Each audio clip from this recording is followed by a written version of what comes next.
वैशाली नगर विधानसभा में भारतीय जनता पार्टी की मुश्किलें कम होती नजर नहीं आ रही है। जहां पहले ही घोषणा जयप्रकाश यादव ने कर दी थी कि वो निर्दलीय चुनाव लड़ेंगे, पर वहां पर उन्हें मनाने का भी बहुत प्रयास किया गया, पर जयप्रकाश यादव ने आज नामांकन ले लिया है। निश्चित ही वो चुनावी दंगल में उतरेंगे और निर्दलीय प्रत्याशी के रूप में चुनाव लड़ेंगे।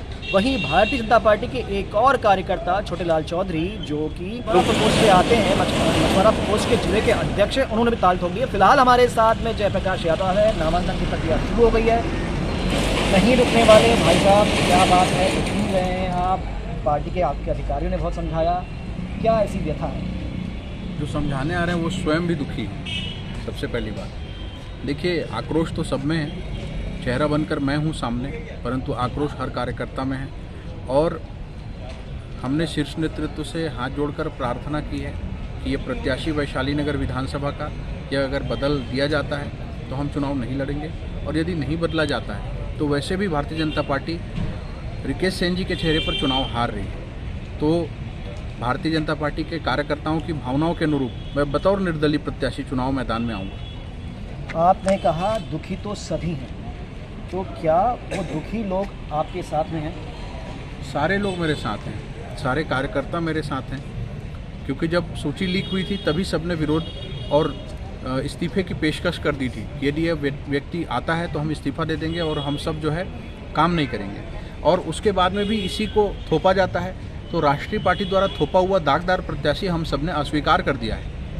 जयप्रकाश जी, आप जो कह रहे हैं बात कि वो सब आपके साथ थे जब प्रत्याशी की घोषणा हुई थी, नाराज थे, पर वे सभी लोग, वे सभी भारतीय जनता पार्टी के कार्यकर्ता अब उनके साथ में घूम रहे हैं, काम कर रहे हैं, लगे हुए हैं, तो आप कैसे कह सकते हैं कि वो आपके साथ में है?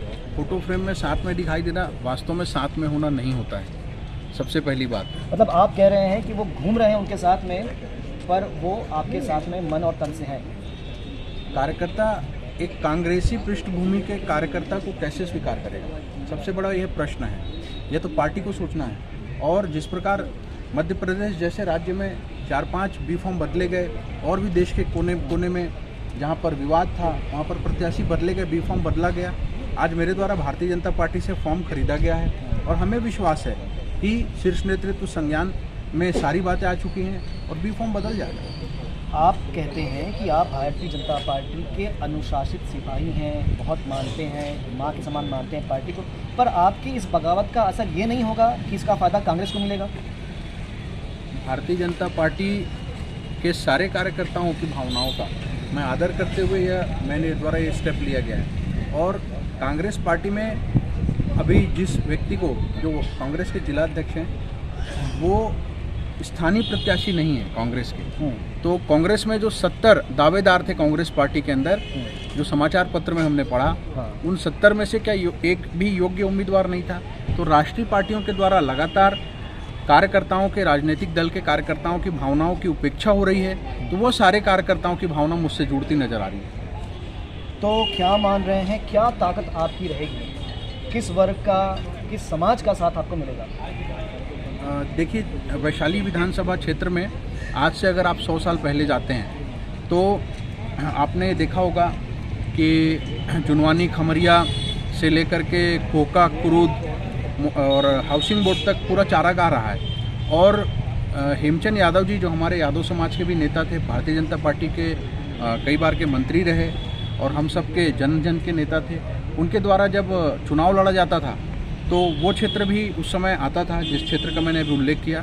तो मोतीलाल बोरा जी, जो कांग्रेस के दिग्गज नेता थे, स्वर्गीय मोतीलाल बोरा जी, उनको शिकस्त देते थे तो इन्हीं क्षेत्र के यादव समाज के समर्थन से देते थे। और उन सब के आग्रह पर ही मैं इस चुनावी मैदान में आ रहा हूँ, और सारा समाज मेरे साथ खड़ा है।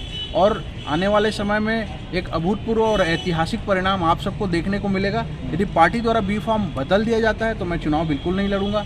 यदि पार्टी द्वारा बी फॉर्म नहीं बदला जाता है तो मैं मैदान में आऊँगा, और परिणाम भी आप सबके सामने मेरे पक्ष में आएगा, ये दिखाई देगा। जन जन का आशीर्वाद मिलेगा, कार्यकर्ताओं की भावना मेरे साथ है, उन सबके सहयोग से मैं चुनाव जीत कर आऊँगा।